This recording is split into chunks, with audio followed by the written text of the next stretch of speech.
Greetings to you from wherever you're watching us. Thanks for joining us today on the show. I'm Yemi Adebayo. Well, there's a lot to talk about today.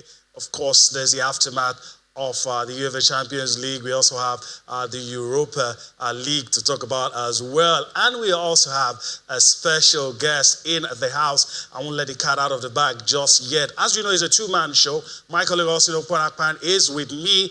And of course, we'll be taking this ride together. Greetings to you, Austin. Joining us on the show tonight. Still an action-packed world of sports. Yemi, what a night we saw in the UEFA Champions League last night, and the Europa League has promised to give us the same fireworks tonight. But I hear that we've got a special guest in the studio right there with you in Lagos. I can't wait for us to get into that conversation that will throw more light into sports development in Nigeria. Let's go straight into here. I have the pleasure of having with us the Minister of Sports Development, John Enoh, is with us in the Lagos studio. Greetings to you, sir. Thanks for finding out time to be with us on the show tonight. Thank you, Yemi. Thank you. I'm glad to be here. Austin, well done. Thank you. Good evening, Honorable Minister. Good to have you join us on the show. Good evening. Good evening, too. Good evening. All right, let's just dive straight into it. It's less than 100 days to the Olympics. And of course, a lot of people are scrutinizing Team Nigeria, looking at the state of preparedness. And as somebody who should know, what can you tell us? Well, that's correct. I mean, it's 99 days today. We have some of our athletes that have qualified. I mean, the qualifiers are still going on for some of the sports. I mean, just recently, the Super Falcons, qualified for the football event for the first time in 16 years. I'm glad for that, and I think that Nigerians are also glad, for that. In terms of preparations, if you try to look at it from, the talk that preparing for an Olympic has to be a 4-year thing. It has to start immediately, the particular one ends. Then we're very far away from that. But what I can assure is that we're going to have some little bit of more time to prepare compared to what we did when we went for the African Games. It's a lot of work is going on to make sure that even with the little time that is left, that the country makes the most of that time. We're going to make sure that in terms of our local campaign, that our athletes will make it possible for them to get to camp much earlier. Before we went for the African Games, the most we had our athletes in camp was about 3 weeks. I can assure that we're going to have not less than 2 months of camping, and close to the games, the Olympic Games itself, we're going to make sure that we are able to get our athletes to arrive, either Paris or somewhere close to Paris, to also have benefit of having to camp close to, the proper, Olympic Games. Yeah. Let me throw this one in before I yield to my colleague, Austin. I like your approach to handling issues in Nigerian sports, and I know you always like to talk straight, realistic. Now, a lot of people have listened to you. You've talked about, we should have done this 4 years ago. So what should be the expectation from people who want to see Team Nigeria compete realistically? What should they expect? In terms of the outcome of the Olympics? In terms of the outcome of the Olympics. It's a few days ago, I had to say it. I said this. I thought, look, if you watch the trajectory, since, our dear president assumed office and we got sworn in, the sports sector has proceeded reasonably well. Quite a lot of records, have been broken under this administration. In football, we went to AFCON, beyond expectation. We played finals. After 24 years, Osimhen won the African Best Player Award. And so many others. I just mentioned the fact that the Super Falcons have qualified for the Olympic, football event after 16 years. We went for the African Games. We retained the second spot. But coming beyond expectation. I believe, for example, that just like so many things went down, and the current president is having to, tackle all of them because of how bad things were. The expectations of Nigerians out of the African Games wasn't that we're going to come as close, right? But we came second. We won more goals than we did in Morocco. So for me, I think that riding on the crest of that, I may not be very particular about the particular sport, but I look forward to having the Nigerian Team Nigeria, break that jinx again of coming home with an Olympic gold. The last time we had it was in 1996 when we won, 2. That was the first time we ever did. I think we haven't been able to win any more gold outside, perhaps. Maybe there's a certain goal that is given, to Nigeria because somebody who won gold, an American, had some issues. That was after doping issues. But I look forward to that. I can't wait to have Team Nigeria come back from Olympic Games. And I'm not just saying it. I'm looking at the different sports that we've qualified. I'm looking at the sports that have given Nigeria more glory. I'm looking at the sports that we had, we're very competitive in the African Games. And I'm targeting some specific number of them. And I'm working very hard, trying to, you don't just, there is luck, yes, but luck is not founded on nothing. So there's a lot of planning that is going on. For the African Games, I had a ministerial podium performance committee, headed by one Professor Ken. He and his team worked tirelessly. And in the report they just submitted to me last week, one of the things that I took out of that report was that they found out that the sports that listened to them and took their advice and took the committee work seriously also turned out to be the sports that gave us the medals in the African Games. Now I'm going to more than retain that committee, and they are working, and I've given them a target, and we have a goal, and we're hoping that we'll be able to achieve that goal. Yeah. Awesome. Honorable Minister, good to have you join us on the show once again. The last time you were here precisely was 5th September 2023. I see now that you've gathered some experience on the job. On that show, you promised me that you're not going to be a football minister. Have you been a football minister? Austin, I'm going to allow you to judge. I'm going to allow you to answer that question. But all I can say, Austin, is that it's I'm Minister of Sports Development. I'm minister over, more than 30 sporting federations. And that 7 months and counting, I have tried and I've worked hard enough to give attention to every of the sports. Tomorrow there's going to be a boxing event in Lagos. I'm going to be in attendance because I believe that, if you look at sports as one sector that is about the most engaging of the Nigerian youth, you can't limit that engagement to any particular sport. But having said so, Austin, we must also realize and appreciate the fact that almost every country has a prime sport. Almost every country, if you go to India, you're talking about the cricket and all of that. It's not, John Enoh's fault that football enjoys the greatest followership in our country.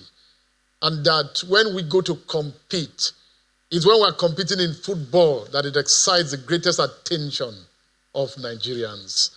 So like I said, I'd like you to judge. I'd like you to provide an answer to that. Very reasonably. I think I've tried not to be, a minister of football. Thank you. Thank you so much. That's a good way to land. And I'll keep reminding you because You were at the African Games and you could see for yourself that weightlifting, for instance, can give a country 30 gold medals at the Olympics. Wrestling can give you 20 gold medals. So it should be so wrong for us to just place our attention on football. You mentioned that you have about 7 months experience on the job now, and you've seen sports at first sight. Honorable Minister, what areas, when you look at challenges of sports in Nigeria, what areas need major attention? Well, I think I can say this very quickly. I have a 6-point agenda. That 6-point agenda is, we call it WAFER. WAFER, W stands for welfare of athletes. A is activation of sports as business. I is infrastructure. F is funding. The other E is activation, A is activation of grassroots sports. And then the last R is, reform of the different sporting federations. It's starting from the welfare. I'm very bothered and I'm very challenged by the welfare of our athletes, both those who are currently, still plying their trade and those that have retired. And I cannot wait to put together a system that responds to this. There is the issue of, sports as business. We inherited a, national sports industry policy, that was approved by the last government in 2022 that, talks about sports as business. I cannot wait to have sports work for Nigeria the way it's working for other climes. I cannot wait to have people have more orientation, more oriented, towards sports as business than as leisure, than as entertainment. As just some couple of moments ago, on a flight, as I arrived in Lagos, I won't mention his name, but a journalist who were interacting and he talked about, sports and said, is it not leisure? That is how far that we still are. And that is how much challenge that I find. The infrastructure challenges, of course, you know it even more than I do. The fact that even as we tend to promote sports and want to see sports, continue to play the role that it should, the debt of infrastructure remains, very outdoors. There's a challenge of funding, there's all of this. So I'm not just going to say that this is what it is.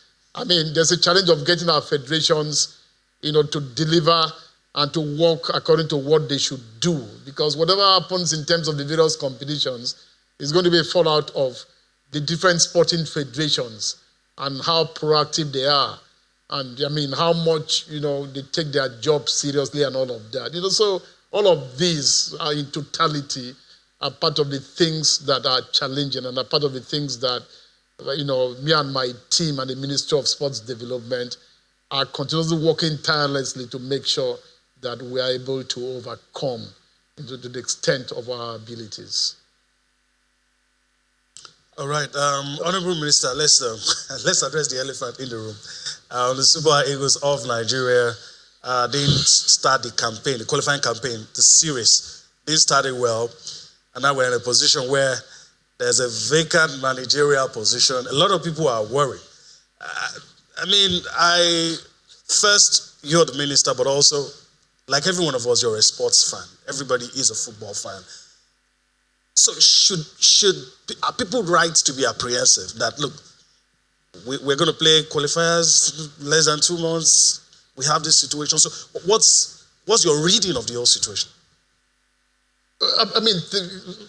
Taking it from where you started, the campaigns for the next World Cup have started. I think that we've not had a tremendous start. It's a shaky one. And therefore, there's a lot of mileage to cover, given that. So, we didn't go for the last World Cup. We can't afford not to go for the next, and therefore, everything needs to be done. Coming after, AFCON, and coming after, our tremendous show somewhat, I think that everybody expects that we should be able to consolidate on that, and take off from there. Yes, unfortunately, like you've also mentioned, this senior national team doesn't have a coach. We've had to, when I played 2 friendlies and had just, Finidi George, oversee those 2 matches.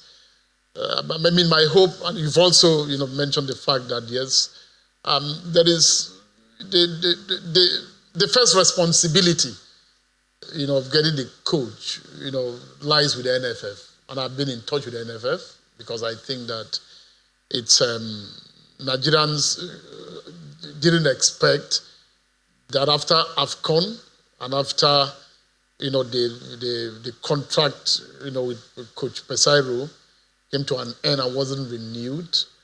Nigerians expect that would stay as long and not have a coach yet. But the NFF is conscious and is mindful that our next World Cup qualifiers are coming up in June. What I can assure is that in the next 1-2 weeks at the most, that the senior national team will have a coach. My engagements and interactions with the NFF, suggest and indicate to me that NFF is conscious of the expectations of Nigerians. The NFF is conscious that they cannot afford to lead the country, to another, non-appearance at the next World Cup. The NFF knows what Nigerian football lost not being at the last, World Cup, and they're working very hard, to make sure that it doesn't happen anymore. We're in constant touch and comparing notes. So that, and we know how interested Nigerians are in terms of what happens to the senior national team and to our football, and work is going on to make sure that there is no disappointment. Okay. All right. Let me just probably yield to my colleague Austin. Probably has a question, probably just a question more before we wrap this all up. Okay, Honorable Minister, I want to go back to the Olympics because it's a big deal. Right here in the United Kingdom, they are done and dusted. In the United States of America, long ago, people already know the program, they know what they want to achieve with the Olympics. What sort of program has the Nigeria Olympic Committee, because it's their show, what sort of program have they submitted to your office? What are the milestones that we are chasing with this Olympics? We know that some of our athletes have qualified, but as a country, what do we want to achieve with this Olympics? I want you to tell us what the NOC have said to you, and as a ministry, what do we want to do with the Paris Olympics? Well, I thought I'd mention something about this, in the course of this program. Like every area of human engagement and endeavor, it's in terms of the goals that we're expecting out of these Olympics. Of course, what we expect will happen is that we should be able to improve upon what we did in the last Olympics. I've mentioned, for example, the fact that after so many years, after the Atlanta 1996, that the time has come for Nigeria to record another gold medal, if not one, even more than one. I think that we're working towards that. I've mentioned the fact, for example, that, well, you've mentioned other clients, the United Kingdom, the United States. Unfortunately, Nigeria is not one of the countries that are going to say that preparations and everything is done and dusted. And I'm not going to say why. As somebody who is part of the sporting sector, what the lingering problems have been. I wish the problems were not there, but the problems are there. So what do we do? I mentioned, for example, the fact that I have a ministerial podium performance committee that is working and looking at what we want to achieve. It's looking at the different sports where we have competitive advantage. The sports, for example, that we're doing well and we've done well in the most recent past. We're working with the NOC committee in terms of the plans for training and for opening up our camps, both local camps and camps abroad. We're looking at all of that. And we're hoping and quite hopeful that given all the things that we're doing between the Ministry of Sports Development, between NOC, and between the different sporting federations that have athletes that are going to represent Nigeria at the Olympics, even those that still have qualifiers, working together. So I mean, my perspective is that a lot of seriousness is being given to this. Nigeria is going to compete with the rest of the world and working very hard to make sure that we are competitive enough to represent Nigeria well enough and to give Nigeria that kind of, the kind of international respect that, performing well in a sports competition would require and would deserve. Yeah, because it's 99 days to go, Honorable Minister, and it's very, very important. For instance, we should be knowing the sort of kits, as basic as kits that, our athletes will wear. What sort of, cultural heritage we want to show out there. Those basic, preparations for people to start feeling so corporate Nigeria can also support. Let's go to the grassroots. At Channels Television, we've been supporting sports at the grassroots. The last time I told you, we're champion of grassroots football development in Nigeria and the classics. What can the ministry do to support organizations, corporate bodies like Channels Television that are promoting sports at the grassroots? I mean, what the ministry can do is part of what I have said.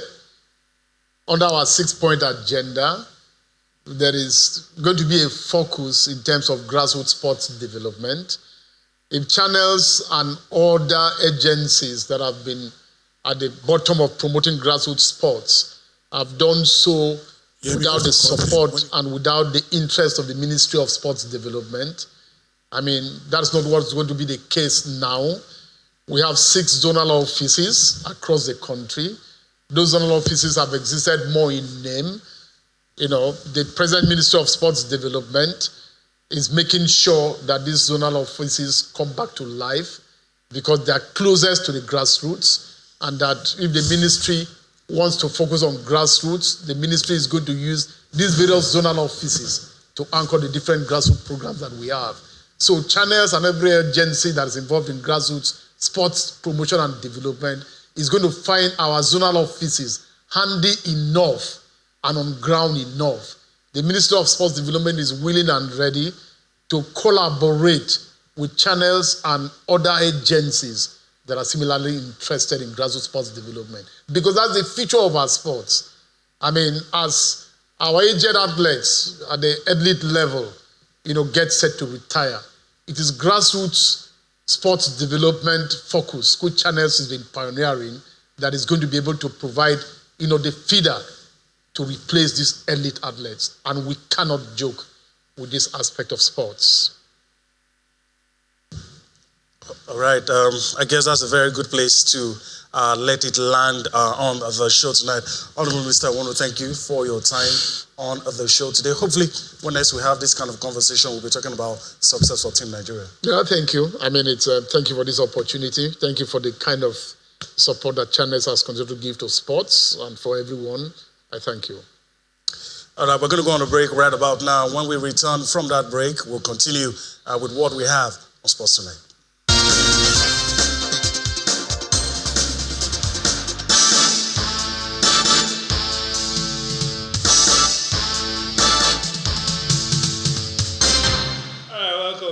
Quite an interesting conversation with the sports minister, and said a lot of things. Bolu Money has joined me now, and greetings to you, Bolu. Thanks for finding out time to be with us on the show. In a minute or less, you listen to the sports minister, everything he had to say. I asked him a few questions. Austin asked him a few questions as well. Your takeaway. First of all, I like erudites when the words are coming without stress, scripting and everything. But he said one thing that was key. When Austin asked him about, are you a minister for football or minister for sport? I like the response he gave. As much as we've criticized lots of ministers. I think when they do it to an extent, it's also good to give them kudos. We've seen how much is gone around with different sport African games. Like one of the things I said to myself, when it came over, we are planning for the next African Games. The first thing I said was, are we planning for the Olympics that's in a few weeks away? Olympics now is in about 99 days. But if he says they are ready, they're looking at it, all well and good. What I can also say to him is, we've had instances where you would hear mega hopefuls alone are the ones that go, no, let everybody go, let everybody enjoy themselves. You never can tell. Look at the lady that beat Odoyan at the last Olympic game. Odoyan was a better opponent, but there's something called like a knockout in boxing or something like that that is. So I think I like what I'm hearing. Then the party says they are ready to partner with different agencies. We want to privatize sports in Nigeria. There was a trending story today about how we want to bring business, money-making venture for sports. Things like that are good to hear. Hopefully, using Austin's word, we are not just talking the talk, we are walking it. If those things are implemented, sports will be much more better than what we have right now. And of course, the part about the Super Eagles getting a job, getting a coach in the next 2 weeks. We'll see how that pans out. All right, Austin, our man, always giving us live updates from the UEFA Europa League. How is West Ham doing? Oh, West Ham, they really want this one here. I mean, you know, I'm looking around the setup, and David Moyes actually did a lot of research after that first leg that ended 2-0 at Bayer Leverkusen. Mikel Antonio, just before halftime, beautiful header, gave West Ham the lead. They took that lead into the break, and second half now, they are putting pressure on Bayer Leverkusen. Victor Boniface, Super Eagles player, have been introduced. Frimpong is also into the mix now. Bayer Leverkusen, they're trying so hard to see how they can keep that lead, because on aggregates, they still lead by 2-1. But at the moment, it's West Ham 1, Bayer Leverkusen 0. All right, so of course our man Austin will let us know what is happening in all the other matches in the UEFA Europa League. Let me quickly go across. Let's talk about the Federation Cup. Is our next port of call. Selected matches to be played. And of course, we have decided to take the ones involving MPFL teams. So let me go straight. Bedell Insurance up against Stormers Sporting Club. Aqua United up against Signature Football Club. Gombe United up against Karim United. We're talking about the round of 64. And of course, it's just like Bolu said, in football, just one mistake, the team you think is the big team is out. And Lobby Stars up against Delta Marine. Shooting Stars will be up against Solution FC. These are the matches involving, of course, MPFL teams. Kora United up against Rovers FC. Abia Warriors up against Ilaji FC. Eimba, talking about the Aba Elephants up against Warinja Football Club. Plateau United up against Ekiti United. And, of course, Sunshine Stars up against Jedo Academy. These are matches involving MPFL teams. Rivers United up against the Kukwama Football Club. Niger Tornadoes up against Niger Tornadoes Feeders team. Casina United up against Dutse Strikers. Bielsa United up against FC Basira. Doma United up against Ganji Eaglets. Kano Pillars up against Rangers International. This one surely will get us talking. Pick up the back. Bolu, quickly, you snooze, you lose, like they say. But of course, everybody would like to know what will happen between Kano Pillars and Rangers. Seasoned campaigners, both of them. Exactly. And we saw lots of shockers in the state FA Cups. Remo Stars not here, but their feeders, the Beyond Limits boys are there. We are seeing Niger Tornadoes, the major team, and the feeders team. And who knows? Remember how Dakada got into the MPFL? They were the feeders team of Aqua United. They did well qualify, then they changed. We are not feeders anymore. We are big boys. But obviously, the pick of the bunch has to be Kano Pillars and Rangers. That's the game everybody wants to watch. Two perennial champions in Nigerian football. Rangers topping the MPFL so far. Kano Pillars here not so good, but you know cup games are completely different from league form. We saw it with Arsenal in the Champions League. At the same time, we are seeing with Bayern Munich in the Champions League. So you can't say because Kano Pillars have been poor in the MPFL, it automatically means the Rangers will walk past them. It's definitely going to be a feisty encounter. That's the pick of the bunch. Everybody wants to see what's going on in that game. Maybe to our next, I have soft spot for Inter Lagos as well. One day a club here, and I have a little relationship with them. But aside that, all the MPFL boys, like we see in the FA Cup, are expected to win their games. But stranger things have happened. All right, stranger things have happened. All right, let's move on the show. Let's switch now, talk about the ladies quickly as we can. We'll talk about match data team in the Nigerian Women's Football League. It's going to come up on your screen. Interesting matches. We look at the situation in Group A. After 13 matches, Nasarawa Amazon on top, followed by Heartland, Confluence Queens, with looking ahead to the Super 6, which is what is going to happen. The top 3 teams are definitely in that one. We're going to see the table, but these are the results Group A, Abia Angels losing to Confluence Queens, Royal Queens hitting Danas Ladies 3-0, Natural Amazons beating Adamawa Queens 2-1, Heartland Queens defeated Niger Rattles 2-1. That's the situation in Group A. In Group B, Sunshine Queens 1-0 victory over Ekiti Queens, Edo Queens defeated Remo Stars Ladies 1-0, Rivers Angels and Bayelsa Queens, much talked about game, still same scoreline 1-0. FC Robo Queens played a goalless draw with Delta Queens. And now we're going to show you the situation as it stands in Group B. The top 3 teams obviously will be going for the Super 6. There you have it, Rivers Angels, Bayelsa Queens, and Edo Queens. And you don't want your team to be here. It's not the position you want to be. So that gives us the teams. Already qualified teams you have on your screen: Natural Amazons, Confluence Queens, Heartland Queens. In Group B, you have Rivers Angels, teams that have booked their spot for the Super 6. Let me engage Bolu a little. Any surprises so far? None at all. The Group B is always the group that sometimes you wait till the final day. That's the group where you have the biggest boys, this time around biggest ladies in the NWFL. Sometimes I wish they can flip it around. Let there be a future. Some teams that won't make the Super 6 in Group B, if they were in Group B, probably they would have been there. But Super 6, like we said in the FA Cup for the men, it's a different ball game entirely. You may finish third and end up winning the Super 6. Just come on, start afresh. I always remember Bayelsa Queens when they were poor. Somehow they struggled to make the Super 6. They came to the Super 6, they lost the opening game. Then since then, won everything and qualified for the Women's Championship. Just feels like the NBA. You finish your conference top seed. The team that finishes 8th knocks out in the playoffs. So we'll see what happens. Like Bolu said, some of these teams, they've made it to the Super 6. It's a clean slate. And they might take it from there. All right, let's talk about something that has been brewing. It's in the news. Let's talk about Sporting Lagos and their manager, Coach Paul Ofor. And it's in the news that they've parted ways. As a matter of fact, we're already hearing about somebody who's on the job. So that's the news. Sporting Lagos and Coach Ofor part ways. How did you receive this news? Was it something that was always going to happen?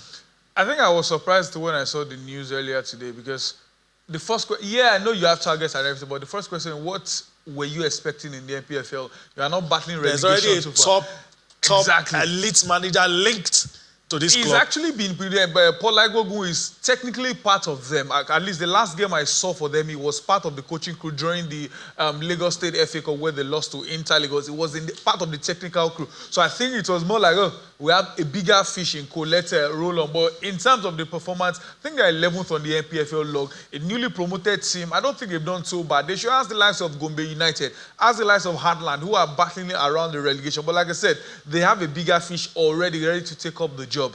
Let's see how far they can go from there. Like some people have said, they definitely have a target. Probably they're looking at Remo Stars. How Remo Stars came into the NPFL, then boom, they pushed for the continental space. Maybe that's what they're looking at. If they were to sack him, I thought they should have sacked him while they were still in the middle point of the season when they were poor, losing games back to back. They picked themselves up, winning games at home and sometimes even picking points away. I was surprised for it, but when there's a bigger man in town, sometimes you need to let go of the little fish. All right, handwriting on the wall, just to summarize everything Bolu has said. Well, Ahmad Austin, of course, doing two things at the same time, is with us, but of course, monitoring proceedings across the venues in the Europa League. Austin, anything to report? I didn't say during the first analysis I get, but a team that really needs to prove a point in the second leg fixture, quarterfinals in the Europa League, is Liverpool. As early as the 7th minute, Mo Salah converted a penalty for Jurgen Klopp's team. But that's all they've been able to do. 75 minutes already played. It's still Atalanta 0, Liverpool 1, 3-1 on aggregate. If it stays this way, Atalanta will proceed and Liverpool will kiss Europa League goodbye. Another interesting game here is one between AS Roma and AC Milan. Despite numerical advantage, AC Milan hasn't done anything. Remember, the first leg ended 1-0. Now Roma leads by 2-0. As early as the 12th minute, it was Gianluca Mancini that opened scoring for the home side. And then Paulo Dybala made it 2-0 in the 22nd minute. Red card for Zedek Shelik, but AC Milan, they've not used it. They are not even playing like they've got the numerical advantage. Samuel Chukwueze has been introduced in second half. I also see a name that has to do with Nigeria, Noah Okafor, also introduced for AC Milan, but they're not doing anything. 73 minutes gone, Roma 2, AC Milan 0, 3-0 on aggregate. It ends this way. It's goodbye to AC Milan. The game between West Ham and Bayer Leverkusen is getting intense. West Ham, they are pushing. They really need that second goal. But Bayer Leverkusen, they're doing so well. They're now compact in the middle, and they're doing so well with the man-to-man marking just to make sure that West Ham doesn't play that free-flowing football. They're just waiting for that counter to punish West Ham United. The other game of the night, no goals yet, is between Marseille and Benfica. The first leg ended 2-1 aggregate for Benfica. If it ends that way, the Portuguese team will advance here, me. All right, if it ends that way, let me get you talking. 30 seconds. I'm about to go to the screen. UEFA Champions League is sorted. We're going to look at the semi-final. I don't know why you're laughing, but anyway. Can Liverpool dig themselves out of this? I don't think they can. I think they lost the tie in the first leg. 3-0 at home. Yes, the last time they lost 2-0 at home to Atalanta, they went to US Stadium to win 5-0. But that was years ago. It's not the same ballgame. It's not the same Liverpool. And it's definitely not the same Atalanta. They had guys that played in the Premier League direct them in the first leg. So I think it's a done deal. They may even get a second goal, but I'll be shocked if they get 3 goals in this game. Because for every goal Atalanta would score, Liverpool will need to score 4 goals. All right. Let me go across now and talk about the semi-final appearance after our quarter-final matches played. And thank God I'm not a gambling person. Thank God a lot of you do not gamble. A lot of people missed it. Now, there you have it. Bayern Munich will take on Real Madrid. Dortmund will take on PSG. A lot of people make predictions, myself included. And we got it wrong. Got our fingers burnt. So there you have it. Bayern Munich getting the better of Arsenal. Real Madrid getting the better of Manchester City. Dortmund getting the better of Atletico Madrid. PSG getting the better of Barcelona. And I've decided not to make any calls. But Bolu, 30 seconds, any surprises, quickly? I think the biggest surprise for me was just the Dortmund game. I got the other 3 predictions right before the first leg. After the first leg, I was a bit shaky with the Real Madrid, but my prediction was get an early goal and maybe 5 for penalties, and they got it. This time around, I think I want to see a Real Madrid-PSG final, more like a Kylian Mbappe derby for them in the final. Imagine Jude Bellingham versus Mbappe, then Euros final, seeing France and England, still the same boys. But definitely, I'm not a fan of those that say the best team don't necessarily win the Champions League. If you are the best, if you've won, you are the best team. Not although there's no way to play football. Anyway, just win your game. I've listened to people saying the best team don't necessarily have to win. No, if you win the competition, you are the best team. And so far, so good. These 4 guys are the best team. Defend, attack, whichever format you decide to adopt, just win your game. I would have said a few words. We're pressed for time. I would have praised Don Carlo to high heavens. What a masterclass it was yesterday. And I agree with Bolu. Gone are those days when we say negative football. Look, history will only remember who wins. The rest, people will forget. And so I'm very sure Austin will make us listen to, of course, the guys talking about the Manchester City and Real Madrid game. But for all we know, Real Madrid are true to the semis. I know, Yemi, and they love the competition. I was listening to Carlo Ancelotti, and he said that they knew they were going to suffer at Man City, and they did suffer, but that show of character, he said they just needed to score, and they got that goal. Rodrigo, stroke of luck, right place at the right time. It's safe from Ederson, but he followed up and finished very well. When he got to penalties, the body language, you could tell that Pep's team, they weren't just ready. What was Bernardo Silva thinking about? And the fans held on to the ball, put so much pressure. By the time they were sending the ball back to Bernardo Silva, he was already confused. He didn't even know when the ball got back, and that was it. Played a very terrible penalty. And for Kovacic, Rudiger played with him at Chelsea. I was telling the goalkeeper Lunin that look, he's going to go right. He's going to go right. It went right, and it was saved. Let's listen to some reactions from that game between Real Madrid and Manchester City. First of all, congratulations to Real Madrid to reach the semi-finals. They defend so deep with incredible solidarity. So We did everything.